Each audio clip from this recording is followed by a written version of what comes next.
Assalamualaikum warahmatullahi wabarakatuh. Yang terhormat Ibu Mami Rosyita SPDI selaku pengajar dan dosen di mata kuliah pengembangan kurikulum. Di sini saya akan memenuhi tugas video pengembangan kurikulum yang bertema peran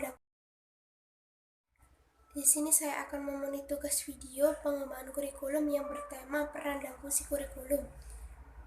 Saya akan memperkenalkan kelompok saya. Nama saya Elsa Febri Krisnawati dari kelas 4 EPAI dan teman saya Ana Ayu Lestari dari kelas 4 EPAI dan yang terakhir Seni Hartati dari kelas 4A PAI. Di sini saya akan membahas sedikit tentang peranan kurikulum. Kurikulum pendidikan di formal di sekolah maupun madrasah memiliki peranan yang sangat strategis dan menentukan pencapaian tujuan pendidikan.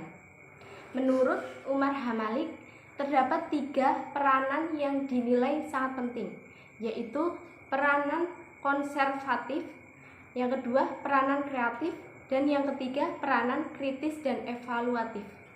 Yang pertama yaitu peranan konservatif. Pada peranan ini menyatakan bahwa kurikulum itu dapat dijadikan sebagai sarana untuk mentransmisikan nilai-nilai warisan budaya yang masih dianggap relevan pada masa kini kepada generasi muda.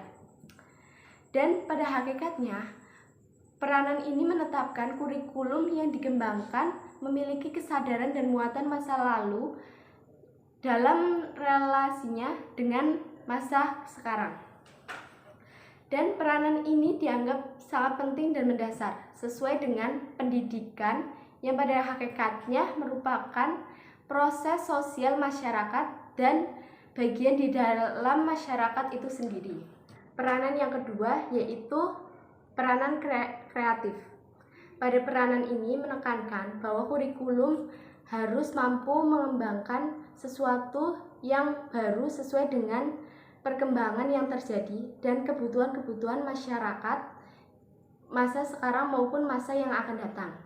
Dan kurikulum harus mempunyai hal-hal yang dapat membantu siswa untuk mengembangkan potensi pada dirinya untuk memperoleh pengetahuan-pengetahuan baru dan kemampuan-kemampuan baru serta pola pikir baru yang dibutuhkan dalam kehidupannya. Peranan yang ketiga, peranan kritis atau evaluatif. Pada peranan ini, kurikulum memiliki tugas dan tanggung jawab untuk membangun siswa atau masyarakat peka terhadap situasi dan kondisi yang ada dan mampu untuk mengambil keputusan nilai yang solutif untuk kemajuan.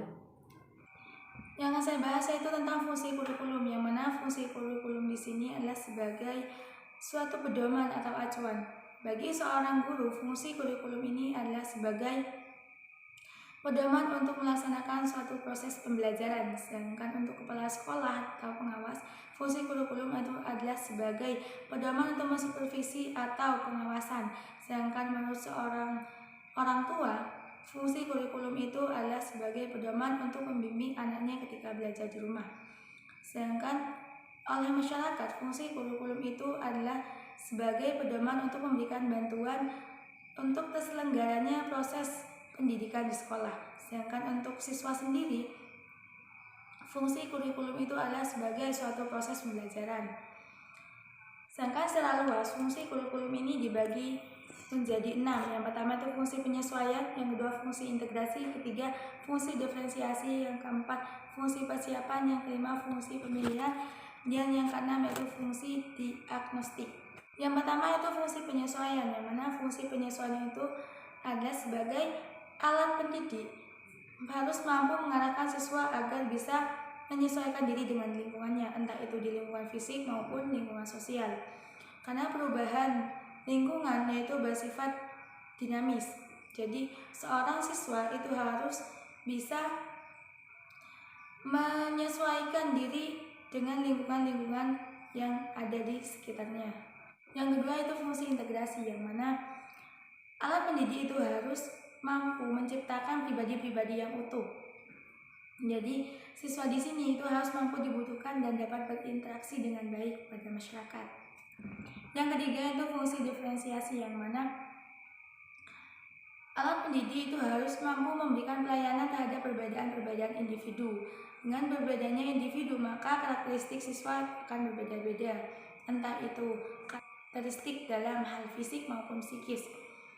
Jadi, siswa tersebut harus dihargai dan dilayani dengan baik. Yang keempat yaitu fungsi persiapan, yang mana alat pendidik itu harus mampu mempersiapkan siswanya untuk dapat melanjutkan jenjang yang lebih tinggi. Contohnya dari SD ke SMP, dari SMP ke SMA, dari SMA ke universitas, dan seterusnya.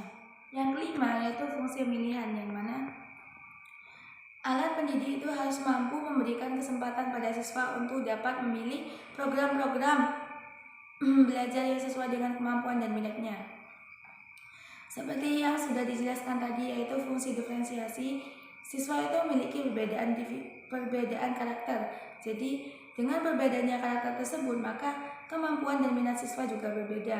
Maka dari itu, untuk bisa mewujudkan kedua fungsi tersebut, maka kurikulum itu perlu disusun dengan luas dan dapat bersifat fleksibel. Yang terakhir yaitu fungsi diagnostik, yang mana alat pendidik itu harus mampu membantu dan mengarahkan siswa untuk dapat memahami dan menerima kekuatan atau potensi dan kelemahan-kelemahan yang ada pada dirinya. Jika siswa sudah mampu memahami kekuatan-kekuatan dan kelemahan-kelemahannya yang ada pada diri siswa tersebut, maka diharapkan siswa dapat mengembangkan sendiri potensi atau kekuatan yang dimilikinya dan dapat memperbaiki kelemahan-kelemahan yang ada pada dirinya.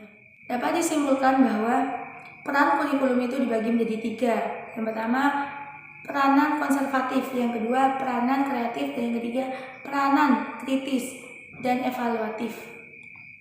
Sedangkan fungsi dari kurikulum itu dibagi menjadi 6. Yang pertama, fungsi penyesuaian. Yang kedua, fungsi integrasi. Yang kedua, fungsi diferensiasi. Yang keempat, fungsi persiapan. Kelima, fungsi pemilihan. Yang terakhir yaitu fungsi diagnostik. Mungkin hanya ini dari kami. Semoga bermanfaat. Terima kasih. Assalamualaikum warahmatullahi wabarakatuh.